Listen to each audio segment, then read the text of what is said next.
back with another Consider Your Soul, our daily read of just what's the medicine for the day. So today I'm switching it up and I'm going to do, I don't know why I got this light in my face like this. I'm going to actually use the herbal astrology oracle deck. And we're going to combine the two because we're going to talk about it. So I'm hoping that an herb comes out that I know about because it's very possible that I won't. 1, 2, 3. So what is our medicine for today? I think I probably should start saying the days. Today's Sunday, November 24th. Medicine for the day. I don't like to do it just because if you don't watch it on that day, there still may be some medicine for you. So scratch that. What's the medicine for today? All right. We had 3 cards come out, and I'm going to read these very intuitively because the descriptions for these are very long. So you've got cacao, which is initiation. I don't know if you'll be able to see the card today. Mucuna or Mucuna, I don't know what that one is, but it is journey. And then you have guardian, Palo Santo. So what I do know about cacao is that it is very ceremonial. It is very it's used in a lot of different rituals, and you know, it's talking about initiation. It's got the crown on top of the heart, and so this feels very much it's also got like an ancestral kind of figure, elder, on the background, which kind of matches this Palo Santo guardian card with a wolf on there, and the elder there. And so the energy feels very much kind of like the spiritual journey that I talked about the other day. And so it feels like when I see a crown with a heart on it, I remember having a meditation one day and that came up for me. And it feels very much like divine authority, like inheritance. It feels like something that was created specifically for you to journey on, or specifically for you to benefit from. And so our initiation, I remember when we were reading The Healing Wisdom of Africa in class, and the author was talking about how a lot of us, you know, never fully move through our initiation because our initiations go unwitnessed. And so the beauty of the beauty of people witnessing our initiation is what fully brings us through the initiation. And so you have a lot of elders on this card, and so I think the initiation is being witnessed by some higher figure, higher powers, angels that surround you, who are seeing the transformation that you're taking, who are seeing the struggle that you've been through, who are seeing, I saw 333, who are seeing this journey that you've been on. And it may feel like nobody recognizes, you know, how much you've actually been through, probably within the last few weeks, the last year, but people see you. And there's another deck that I like that talks about, like, you know, sometimes we feel like we've gone unwitnessed, but your ancestors see you, your spirit guides see you, you know, spirit sees you. And that's a part of the transformation, is that you're being seen by a higher power. Like God is witnessing you in your magnificence, in your glory, in the work that you've done. And so, yeah, and it has a rainbow on there. And I know, like, the rainbows in Christianity symbolize like God's presence with you. And so I feel like this is definitely like, and then Palo Santo is, it is used for indigenous cultures as to cleanse, to connect with spirit. And it's actually my favorite. I'm not a big sage fan, but I like to use Palo Santo. I just love the smell of it. And I love the energy of it, because it doesn't just cleanse, it invites in positive energy as well. So all of this to say, it kind of feels like you're stepping into your divine authority. Like you're stepping into your divine power. You're stepping into your divine purpose. And, you know, you may have been wondering what's happening or why it's happening. But this feels like a message of this was always supposed to happen. This was always meant for you specifically. And so I think, you know, for me, it doesn't say it here, like it's not talking about the rewards of it, but that's what I feel like comes next.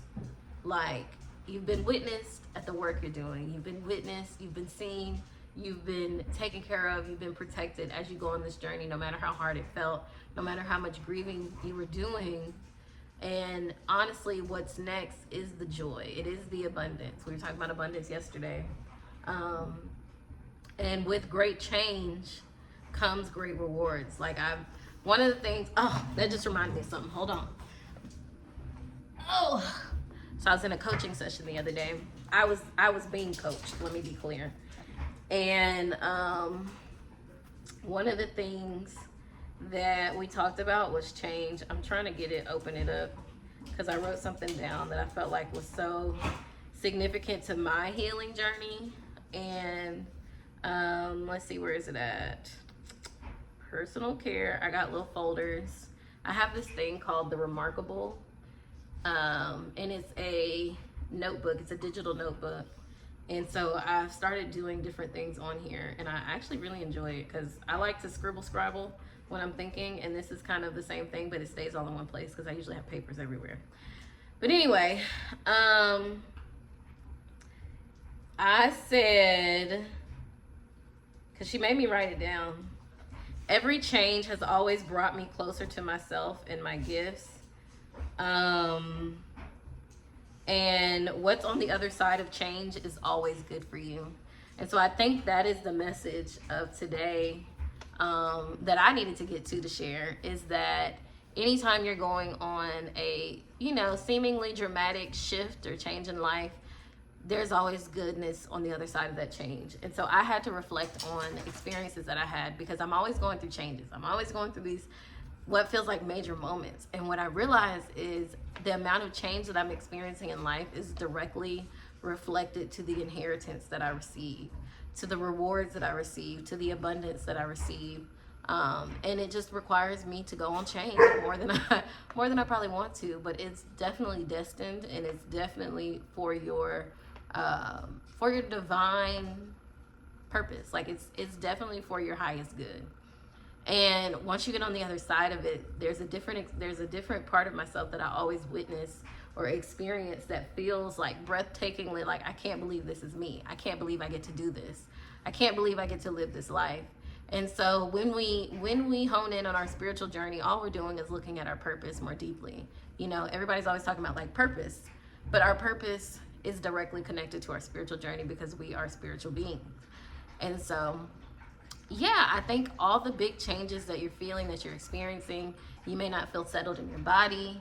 You may be mentally like all over the place. This is definitely speaking to that shifting energy that we've been talking about. This is definitely about you stepping into whatever you were created to step into. So I think I challenge you to look at what happens. Like last time you had to go through a change, what was on the other side of it? You know, not focusing on the mountain, not focusing on the climb and all those things. Remind yourself what was on the other side of that change. And so the medicine today, I think, is really simple. You know, they didn't give me the herbs that I work with. The only one I probably work with is Palo Santo, with cleansing. And so honestly, the medicine today is to invite in new energy, new perspectives of the change that is happening, and realizing that it is an initiation. And initiations need to be witnessed. And so if you don't have people around you to witness you, allow spirit to witness you. But if you do have people who feel like soul family, who feel like home, allow them a step into what is happening with you. Like allow them to know, especially as we're moving into the holiday season. It's definitely about, you know, us seeing each other, us being in community with each other for all of the changes that are happening for each of us. You know, we're all going through something. And we all have moments where we feel like we're going through that something alone. But because this is the holiday season and it's really focused on family, whether it is your blood family, your chosen family, even your pets, like this is the time to deeply connect. This is the time to share, you know, I think about gratitude. And so, yeah, I'm going on a rant now, but I really think the reflection here is last time I was changing, what happened on what was on the other side of that change. And finding hope in that and shifting your energy into that. So there may not be specific medicine that you can make. You know, I may not be saying, you know, there's no tea that I want to recommend for this. I think I'm always going to bring up rose petals because it guides us through all of the things that are happening. But this feels more of like, what is your thing that you do to shift the energy? So if you're a sager, it might be a good time to do that, to invite in. To remove resistance in this initiation, in this change that's happening.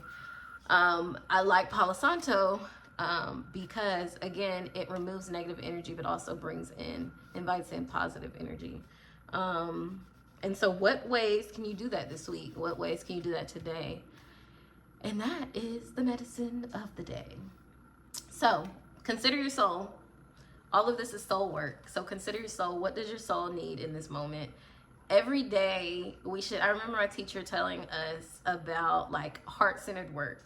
And so every day, how do you shift into heart work? How do you shift into being heart-led? It starts with every morning asking your heart, what does my heart want today? And then allow the day to unfold to show you what that is. What does my heart desire today? Now, maybe you already have an answer. Maybe something comes up immediately. But if you don't, allowing it to unfold is really important in understanding heart-centered work and moving in a heart-centered space. My dogs is just roaming everywhere. And so I think about that on a soul level, like your soul work. What does my soul need today? What does my soul want today? And how can I take even the smallest amount of time to implement that, to tell myself, to tell my subconscious, to tell my soul that I'm listening to what it needs, and physically I will provide it with what it needs. I can do that, even if it's a little bit. It's like retraining your brain, retraining your mind, retraining your nervous system to believe that the things you need are provided for, the things you want are presented to you. So yeah, that is where that took us today. I hope you'll have a beautiful day. I am going to spend time in the sunlight. You see me sitting by the sun. I'm going to soak up as much as I can because that's what my soul needs. So I will talk to y'all tomorrow, and y'all have a good day.